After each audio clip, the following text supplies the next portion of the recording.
ਸਤਿ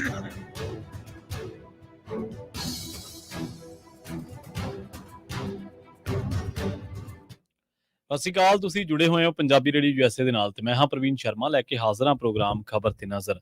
ਖਬਰ ਤੇ ਨਜ਼ਰ ਪ੍ਰੋਗਰਾਮ ਦੇ ਵਿੱਚ ਕਈ ਅਹਿਮ ਤੇ ਕਈ ਖਾਸ ਖਬਰਾਂ ਨੂੰ ਲੈ ਕੇ ਚਰਚਾ ਕਰਨ ਦੇ ਲਈ ਜੁੜ ਚੁੱਕੇ ਨੇ ਪੰਜਾਬ ਤੋਂ ਪੱਤਰਕਾਰ ਦੀਪਕ ਸ਼ਰਮਾ ਚਨਾਰਥਲ ਜੀ। ਸ਼ਰਮਾ ਜੀ ਸਤਿ ਸ਼੍ਰੀ ਅਕਾਲ, ਸਵਾਗਤ ਹੈ ਜੀ ਪੰਜਾਬੀ ਰੇਡੀਓ USA ਤੇ। ਸਤਿ ਸ਼੍ਰੀ ਅਕਾਲ ਪ੍ਰਵੀਨ ਜੀ, ਸਾਰੇ ਦਰਸ਼ਕਾਂ ਨੂੰ, ਸਾਰੇ ਸਰੋਤਿਆਂ ਨੂੰ ਮੇਰੀ ਪਿਆਰ ਭਰੀ ਸਤਿ ਸ਼੍ਰੀ ਅਕਾਲ ਜੀ। ਖਬਰ ਤੇ ਨਜ਼ਰ ਪ੍ਰੋਗਰਾਮ ਨੂੰ ਸਪਾਂਸਰ ਕਰਦੇ ਨੇ ਖਾਲਸਾ ਇੰਸ਼ੋਰੈਂਸ ਏਜੰਸੀ ਵਾਲੇ, ਜਿਨ੍ਹਾਂ ਤੋਂ ਤੁਸੀਂ ਹਰ ਤਰੀਕੇ ਦੀ ਇੰਸ਼ੋਰੈਂਸ ਲੈ ਸਕਦੇ ਹੋ। ਇੰਸ਼ੋਰੈਂਸ ਬਾਬਤ ਗੱਲਬਾਤ ਕਰਨ ਦੇ ਲਈ ਉਹਨਾਂ ਦਾ ਨੰਬਰ ਹੈ 408-272-2500। ਇਹ ਪਿਛਲੇ 3 ਦਹਾਕਿਆਂ ਤੋਂ ਇੰਸ਼ੋਰੈਂਸ ਬਿਜ਼ਨਸ ਦੇ ਵਿੱਚ ਸ਼ਾਨਦਾਰ ਸੇਵਾਵਾਂ ਦੇ ਰਹੇ ਨੇ। ਅਮਰੀਕਾ ਭਰ ਦੇ ਵਿੱਚ ਇੰਸ਼ੋਰੈਂਸ ਕਰਦੇ ਨੇ। ਅੱਜ ਹੀ ਡਾਇਲ ਕਰੋ 408-272-2500 ਤੇ। ਟਰਕੀਅਨ ਇਮੀਗ੍ਰੇਸ਼ਨ ਲਾ ਫਰਮ ਵਾਲੇ ਜੇ ਟਰਕੀਅਨ ਆ ਟੋਰਨੀ ਟਰਕੀਅਨ ਦੇ ਨਾਲ ਤੁਸੀਂ US ਇਮੀਗ੍ਰੇਸ਼ਨ ਬਾਬਤ ਕੋਈ ਵੀ ਸਲਾਹ ਕਰਨੀ ਹੈ, ਕੋਈ ਵੀ ਸਵਾਲ ਪੁੱਛਣਾ ਤੇ ਇਹਨਾਂ ਦਾ ਨੰਬਰ ਹੈ 415-909-0503। ਗੁਰਦੀਪ ਸਿੰਘ ਬਿਰਦੀ ਕਲੋਬੀ, ਸਤਨਾਮ ਸਿੰਘ ਸ਼ੇਰਗਿੱਲ ਸਿਲਮਾ, ਵਿਸਲਾ ਫੈਮਿਲੀ, ਕਾਬਲ ਸਿੰਘ ਫ੍ਰਿਜ਼ਨੋ, ਮਨਦੀਪ ਸਿੰਘ, ਸੰਦੀਪ ਕੌਰ ਸੈਨ ਹੋਜ਼ੇ, ਗੁਰਪਾਲ ਸਿੰਘ ਸੈਕਰਾਮੈਂਟੋ ਤੇ ਸਰਬਜੀਤ ਸਿੰਘ ਸ਼ੋਕਰ ਤਰਲਕ ਤੋਂ। ਇਹਨਾਂ ਸਾਰੇ ਹੀ ਸਪਾਂਸਰ ਦਾ ਬਹੁਤ-ਬਹੁਤ ਧੰਨਵਾਦ। ਤੇ ਜੇਕਰ ਤੁਸੀਂ ਵੀ ਪੰਜਾਬੀ ਰੇਡੀਓ USA ਦੇ ਇਹਨਾਂ ਪ੍ਰੋਗਰਾਮਾਂ ਨੂੰ ਸਪਾਂਸਰ ਕਰਨਾ ਚਾਹੁੰਦੇ ਹੋ ਤਾਂ ਸਟੂਡੀਓ ਦਾ ਨੰਬਰ ਹੈ 408-272-5200। ਅੱਜ ਦਾ ਇਹ ਖਬਰ ਤੇ ਨਜ਼ਰ ਪ੍ਰੋਗਰਾਮ ਸਾਲ 2024 ਦੀ 18 ਜਨਵਰੀ ਦਾ ਪ੍ਰੋਗਰਾਮ ਹੈ ਤੇ ਦਿਨ ਅੱਜ ਵੀਰਵਾਰ ਹੈ। ਸ਼ਰਮਾ ਜੀ, ਖਬਰਾਂ ਦੇ ਵੱਲ ਆਈਏ। ਸ਼ੁਰੂਆਤ ਕਰੀਏ ਆਪਾਂ ਸੁਖਪਾਲ ਸਿੰਘ ਖਹਿਰਾ ਤੋਂ। ਸੁਖਪਾਲ ਖਹਿਰਾ ਦੀ ਜਦੋਂ ਗ੍ਰਿਫਤਾਰੀ ਹੁੰਦੀ ਹੈ ਤੇ ਉਹਨਾਂ ਦੇ ਬਾਬਤ, ਚਾਹੇ ਉਹ ਭਾਜਪਾਈ ਹੈ ਕੋਈ, ਚਾਹੇ ਉਹ ਅਕਾਲੀ ਹੈ, ਕਾਂਗਰਸੀਆਂ ਨੇ ਤਾਂ ਚਲੋ ਬੋਲਣਾ ਹੀ ਸੀਗਾ, ਉਸ ਗ੍ਰਿਫਤਾਰੀ ਦਾ ਵਿਰੋਧ ਹੁੰਦਾ। ਜਦੋਂ ਬਾਹਰ ਆਏ ਨੇ ਤਾਂ ਲੋਕਾਂ ਨੇ ਉਹਨਾਂ ਦੀ ਗੱਲ ਨੂੰ ਤਵੱਜੋ ਦਿੱਤੀ ਹੈ। ਇਹਦੇ ਵਿੱਚ ਕੋਈ ਦੋ ਰਾਏ ਨਹੀਂ ਕਿ ਉਹਨਾਂ ਦੀ ਪੋਲਿਟਿਕਸ ਨਾਲ, ਉਹਨਾਂ ਦੇ ਪੋਲਿਟਿਕਸ ਕਰਨ ਦੇ ਢੰਗ ਨਾਲ, ਤੌਰ ਤਰੀਕੇ ਨਾਲ ਕੋਈ ਸਹਿਮਤ ਹੋਵੇ ਜਾਂ ਨਾ ਹੋਵੇ। ਖਹਿਰਾ ਨੂੰ ਕਹਿੰਦੇ ਅੰਦਰ ਰੱਖਣ ਦੇ ਲਈ 5 ਕਰੋੜ ਦੀ ਫੀਸ ਉਤਾਰੀ ਗਈ ਜੀ। ਇਹ ਮੁੱਦਾ ਪ੍ਰਵੀਨ ਜੀ ਖੁਦ ਸੁਖਪਾਲ ਖਹਿਰਾ ਨੇ ਸਾਹਮਣੇ ਲਿਆਂਦਾ ਜੀ। ਇਹਨੂੰ ਮੁੱਦੇ ਨੂੰ ਖੁਦ ਸੁਖਪਾਲ ਖਹਿਰਾ ਨੇ ਉਭਾਰਿਆ। ਬਿਲਕੁਲ ਤੁਸੀਂ ਦਰੁਸਤ ਫਰਮਾਇਆ ਕਿ ਸੁਖਪਾਲ ਖਹਿਰਾ ਇੱਕ ਰਾਜਨੀਤਿਕ ਲੀਡਰ ਨੇ ਤੇ ਰਾਜਨੀਤੀ ਦੇ ਹਵਾਲੇ ਨਾਲ ਆਮ ਆਦਮੀ ਪਾਰਟੀ ਇਸ ਗੱਲੋਂ ਵੀ ਫਿਕਰਮੰਦ ਹੈ ਕਿ ਸੁਖਪਾਲ ਖਹਿਰਾ ਕਿਸੇ ਸਮੇਂ ਸਾਡੇ 'ਚ ਸੀ, ਸਾਡੇ ਰਾਜ ਵੱਧ ਜਾਣਦੇ ਨੇ ਤੇ ਸੁਖਪਾਲ ਖਹਿਰਾ ਬਾਰੇ ਵੀ ਉਹ ਇਹੀ ਗੱਲ ਫੈਲਾਉਣ ਦੀ ਕੋਸ਼ਿਸ਼ ਕਰਦੇ ਨੇ ਕਿ ਇਸ ਲਈ ਸਾਨੂੰ ਭੰਡਦੇ ਨੇ ਜੀ ਕਿ ਉਹਨਾਂ ਨੂੰ ਮੌਕਾ ਨਹੀਂ ਮਿਲਿਆ ਜੀ ਮੁੱਖ ਮੰਤਰੀ ਬਣਨ ਦਾ, ਉਹ ਰਹਿ ਗਏ ਜੀ। ਪਰ ਆਮ ਆਦਮੀ ਪਾਰਟੀ ਨੂੰ ਇਹ ਵੀ ਯਾਦ ਰੱਖਣਾ ਚਾਹੀਦਾ ਕਿ ਪੰਜਾਬ 'ਚ ਆਮ ਆਦਮੀ ਪਾਰਟੀ ਦੇ ਪੈਰ ਲਵਾਉਣ ਵਾਲੇ ਜਿਹੜੇ ਚਿਹਰੇ ਨੇ, ਚਾਹੇ ਉਹ ਗਾਂਧੀ ਨੇ, ਚਾਹੇ ਛੋਟੇਪੁਰ ਨੇ, ਚਾਹੇ ਸੁਖਪਾਲ ਖਹਿਰਾ ਨੇ, ਇਹ ਸਾਰਿਆਂ ਦੀ ਭੂਮਿਕਾ ਵੀ ਭਗਵੰਤ ਮਾਨ ਦੇ ਬਰਾਬਰ ਉਨੀ ਹੋ ਹੈ ਨਾ। ਸੋ ਇਸ ਲਈ ਇਸ ਹਵਾਲੇ ਨਾਲ ਜੇਕਰ ਦੇਖਣਾ ਤਾਂ ਇੱਕ ਵੱਖਰਾ ਪਹਿਲੂ ਹੈ। ਪਰ ਜੇਕਰ ਕੋਈ ਮਾਮਲਾ ਹੈ ਤਾਂ ਸਰਕਾਰ ਨੇ ਉਸ ਮਾਮਲੇ ਤੇ ਪੈਰਵੀ ਕਰਨੀ ਹੁੰਦੀ ਹੈ। ਠੀਕ ਹੈ, ਕਿਸੇ ਤਰ੍ਹਾਂ ਦਾ ਸਰਕਾਰੀ ਕੇਸ ਹੈ ਤਾਂ ਉਹਦੇ 'ਚ ਸਰਕਾਰ ਨੇ ਆਪਣੇ ਵਕੀਲਾਂ ਨਾਲ ਹੀ ਪੈਰਵੀ ਕਰਨੀ ਹੁੰਦੀ ਹੈ। ਪਰ ਖੁਦ ਸੁਖਪਾਲ ਖਹਿਰਾ ਇਹ ਕਹਿ ਰਹੇ ਨੇ ਕਿ ਜੀ ਜਿਹੜੇ ਇਹ ਕਹਿੰਦੇ ਸੀ ਕਿ ਉਹ ਜਿਹੜਾ 55 ਲੱਖ ਕੈਪਟਨ ਤੋਂ ਲਵਾਂਗੇ ਜੀ ਅੰਸਾਰੀ ਵਾਲੇ ਮਾਮਲੇ 'ਚ, ਤੇ ਕਹਿੰਦੇ ਹੁਣ ਮੇਰੇ ਵਾਲੇ ਮਾਮਲੇ 'ਚ 5 ਕਰੋੜ ਦੇਤਾ ਵਕੀਲਾਂ ਨੂੰ ਜੀ। ਅਚੇਚੇ ਵਕੀਲ ਕੀਤੇ ਨੇ। ਕਹਿੰਦੇ ਮੈਂ ਤਾਂ ਇੱਕ ਆਮ MLA ਹੀ ਸੀ, ਚਲੋ ਉਹਨਾਂ ਨੇ ਤਾਂ ਆਪਣੇ ਆਪ ਨੂੰ ਆਮ ਬੰਦਾ ਕਿਹਾ, ਆਪਾਂ ਕਹਿ ਰਹੇ ਹਾਂ ਕਿ ਅਗਲਾ MLA ਤਾਂ ਹੈਗਾ ਹੀ ਆ। ਤੇ ਉਹ ਕਹਿੰਦਾ ਮੇਰੇ ਵਾਲੇ ਮਾਮਲੇ 'ਚ ਹਰ ਤਰੀਕ ਦੇ ਲਈ ਬੜੇ ਵਕੀਲ ਕੀਤੇ ਗਏ, ਪ੍ਰਤੀ ਘੰਟੇ ਦੇ ਹਿਸਾਬ ਜਿਹੜੇ ਫੀਸ ਲੈਂਦੇ ਨੇ ਉਹ ਵਕੀਲ ਕੀਤੇ। ਕਹਿੰਦੇ ਤੇ ਉਹਨਾਂ ਨੂੰ ਜਦੋਂ ਕਿ ਆਪਣੇ ਕੋਲ ਕਹਿੰਦੇ ਐਡਵੋਕੇਟ ਜਨਰਲ ਦੀ ਟੀਮ 'ਚ 20 ਵਕੀਲ ਬੈਠੇ ਨੇ, 20 ਵਕੀਲਾਂ ਦੀ 22 ਵਕੀਲਾਂ ਦੀ ਟੀਮ ਆ। ਤੇ ਕਹਿੰਦੇ ਤਾਂ ਵੀ ਮੇਰੇ ਲਈ ਇਹ ਵਕੀਲ ਕਰਕੇ ਖਜ਼ਾਨੇ 'ਚੋਂ 5 ਕਰੋੜ ਰੁਪਈਆ ਖਰਚਦਾ। ਕਹਿੰਦੇ ਪ੍ਰਵੀਨ ਜੀ, ਹਾਈ ਕੋਰਟ 'ਚੋਂ ਮਿਲੀ ਸੁਖਪਾਲ ਖਹਿਰੇ ਦੀ ਜ਼ਮਾਨਤ ਦੇ ਮਾਮਲੇ 'ਚ ਪੰਜਾਬ ਸਰਕਾਰ ਦੀ ਸੁਪਰੀਮ ਕੋਰਟ ਜਾ ਕੇ ਫਜੀਅਤ ਹੋਈ ਹੈ ਨਾ, ਝਾੜਾਂ ਖਾਧੀਆਂ। ਉਹ ਕਹਿੰਦੇ ਕਿ ਭਾਈ ਹੇਠਲੀ ਅਦਾਲਤ ਨੇ ਜੇ ਜ਼ਮਾਨਤ ਦਿੱਤੀ ਆ ਤਾਂ ਉਹਨੇ ਵੀ ਸਾਰਾ ਕੁਝ ਦੇਖ ਬਾਚ ਕੇ ਪੜ੍ਹ ਕੇ ਦਿੱਤੀ ਹੋਗੀ। ਹਾਂਜੀ, ਬਿਲਕੁਲ ਬਿਲਕੁਲ।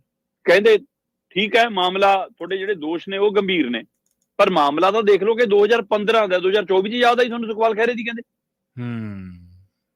ਸੋ ਇਸ ਲਈ ਉਹਨਾਂ ਨੇ ਪੁਲਿਸ ਨੂੰ ਵੀ ਕਟਹਿਰੇ 'ਚ ਖੜਾ ਕੀਤਾ, ਸਰਕਾਰੀ ਸਿਸਟਮ ਨੂੰ ਵੀ ਕਟਹਿਰੇ 'ਚ ਖੜਾ ਕੀਤਾ ਤੇ ਉਹਨਾਂ ਨੇ ਪੰਜਾਬ ਸਰਕਾਰ ਨੂੰ ਇੱਕ ਤਰ੍ਹਾਂ ਝਟਕਾ ਦਿੱਤਾ। ਉਹਨਾਂ ਨੇ ਸੁਖਪਾਲ ਖਹਿਰੇ ਦੀ ਜ਼ਮਾਨਤ ਤੇ ਰੋਕ ਨਹੀਂ ਲਾਈ।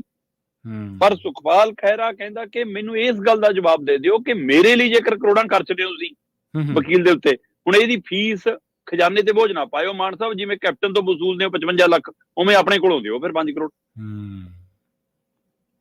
ਤੇ ਇਹ ਸਾਰੇ ਪਹਿਲੂ ਤੇ ਪੰਜਾਬ ਸਰਕਾਰ ਨਵੇਂ ਸਵਾਲਾਂ 'ਚ ਘਿਰਦੀ ਜਾ ਰਹੀ ਆ।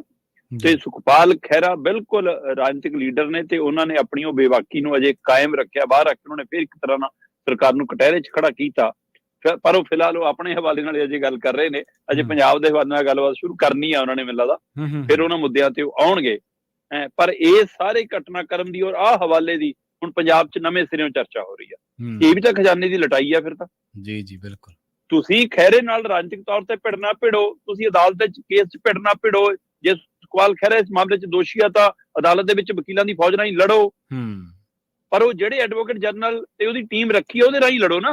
ਹੂੰ ਜੀ ਜੀ ਵਾਧੂ ਬੋਝ ਪੰਜਾਬ ਦੇ ਸਿਰ ਤੇ ਕਿਉਂ ਪਾ ਰਹੇ ਹੋ? ਜੀ ਜੇ ਬਿਲਕੁਲ ਉਹਨਾਂ ਵਕੀਲਾਂ ਦੇ ਭਰੋਸਾ ਨਹੀਂ ਫਿਰ ਉਹ ਵਕੀਲ ਰੱਖੇ ਕਿਉਂ ਨੇ? ਹੂੰ ਜਿੱਥੇ ਮਾਮਲੇ ਝਟਕੇ ਲੱਗਦੇ ਰਹੇ ਪਿਛਲੀ ਵਾਰ ਐਸਵਾਈ ਵਾਲੇ ਮਾਮਲੇ 'ਚ, ਉੱਥੇ ਮੁੱਦਾ ਬਣਦਾ ਰਿਹਾ ਕਿ ਭਾਈ ਇਹ ਵਕੀਲ ਕਿਉਂ ਭੇਜਦੇ ਰਹੇ ਹੋ ਫਿਰ। ਹੂੰ ਤੋ ਇਸ ਲਈ ਇਹ ਆਪਣੇ ਆਪ 'ਚ ਸਵਾਲ ਹੈ ਕਿ ਸਰਕਾਰ ਦੇ ਉੱਤੇ ਜੇਕਰ ਪੈਸੇ ਦਾ ਹਵਾਲਾ ਹੈ ਤਾਂ ਇਸ ਦਾ ਜਵਾਬਦੇਹੀ ਦੇਣੀ ਬਣਦੀ ਹੈ, ਜਦੋਂ ਤੁਸੀਂ ਦੂਜੀਆਂ ਸਰਕਾਰਾਂ ਸਮੇਂ ਨੂੰ ਕਟਹਿਰੇ 'ਚ ਖੜਾ ਕਰਦੇ ਰਹੇ ਹੋ। ਜੀ ਜੀ ਬਿਲਕੁਲ।